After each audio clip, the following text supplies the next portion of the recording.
Bonjour, je souhaitais vous parler de zone de confort. Alors, c'est un sujet dont on parle beaucoup, mais ce qui est plus intéressant, c'est de parler de la zone marécageuse dans laquelle on se retrouve quand on sort de sa zone de confort.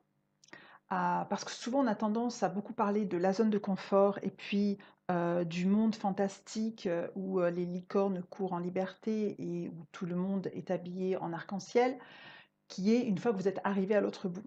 Cependant, le chemin entre la zone de confort et le pays des licornes est souvent un marécage euh, boueux, si ce n'est de sable mouvant, où on s'empêtre et où il est assez facile de se perdre et de se noyer malheureusement. Donc, quand vous sortez, quand vous stretchez hors de votre zone de confort, ce que j'espère vous faites maintenant en ayant des muscles de mindset positif super bien travaillés, c'est que vous allez vous retrouver dans cette zone marécageuse. Certains d'entre vous auront eu la chance de faire un grand bond en avant et de passer de la zone de confort à un nouveau niveau euh, au-delà. Mais pour la majorité d'entre nous, nous allons devoir passer par les marécages, malheureusement, qu'il y a après notre zone de confort.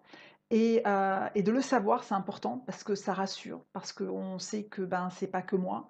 Je ne suis pas en situation d'échec, je ne suis pas en situation, je ne suis pas au-delà de mes compétences, au-delà de mes capacités, pas du tout. C'est normal. Si vous pensez aux sportifs qui s'entraînent à tirer la balle d'une manière différente, etc., etc., ou si on pense aux enfants qui apprennent la lecture et l'écriture, on passe généralement rarement de 0 à 100% comme ça, par magie. Donc, si vous êtes dans une zone de marécage, je suis de tout cœur avec vous, mais surtout, gardez les yeux sur votre objectif.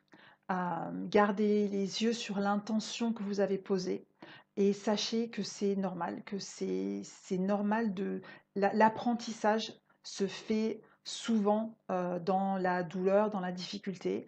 Et si on garde son objectif devant soi, c'est beaucoup plus facile de continuer à avancer.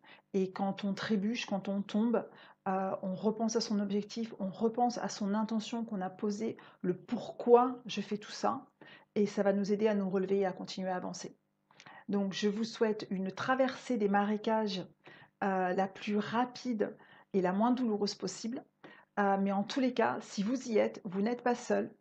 Nous sommes des millions avec vous et je vous souhaite d'avancer et surtout de ne pas perdre votre objectif de vue. Bye!